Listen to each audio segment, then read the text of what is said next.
各位网友，大家好，欢迎来到爆面说。这期话题我们说一说俄军春季进攻中将采用的新装备和新技术。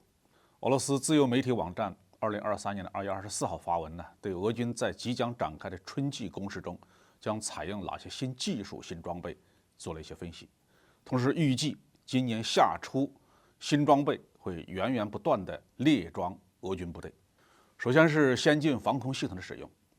俄罗斯空天军在俄乌冲突中的作用十分有限，令西方的军事专家普遍感到很意外。原因就是防空系统的效能明显提升，借助地空导弹可以控制航空空间。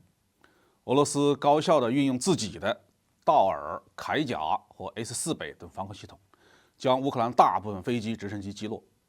俄罗斯的地空导弹系统还经常用于拦截火箭弹，首先是海马斯系统发射的 MLRS 火箭弹。目前呢，俄防空系统的新目标是拦截美国的捷达姆1-2精确制导炸弹。拜登访问基辅的时候明确承诺将向乌克兰提供这种炸弹。在乌克兰战场上获得的这些宝贵的实战经验，将用于生产俄罗斯最先进的 S-500地空导弹普罗米修斯。俄乌冲突表明防空力量是何等的重要。但是先进的地空导弹系统造价高昂，一个美国爱国者导弹连的装备价值超过10亿美元，只有富国才能在高强度的空战条件下用得起昂贵的地空导弹来保证自己的空防安全。乌克兰的情况比较特殊，有北约国家为其买单。乌克兰先后5场获得了美国的 IRIS-T 防空系统和挪威的 NASAMS 系统，正在准备接收美国提供的爱国者、霍克、法国援助的响尾蛇以及捷克援助的维克托防空系统。斯洛伐克向乌克兰提供了自己的 S-300，希腊更是严重的违反合同，向乌克兰进行俄制武器 S-300的再出口。其次是自主类武器无人机，乌克兰已经成为廉价致命无人机的实验场。有媒体发文统计，从乌克兰战争爆发至今，俄军总共击落了乌克兰597架飞机、直升机，3222架无人机。这些数字说明，俄乌冲突导致了自主装备空前繁荣，造价还要低得多，但是致命性丝毫不亚于有人机。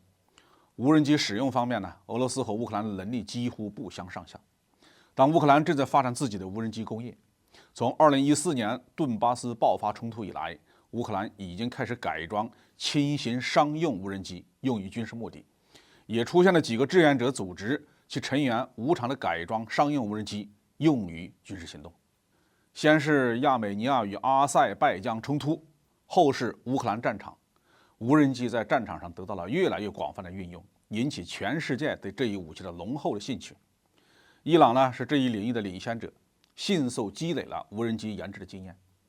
许多国家准备采购伊朗的无人机。西方指责伊朗向俄军提供了至少3种型号的无人机，俄伊双方也都进行了否认，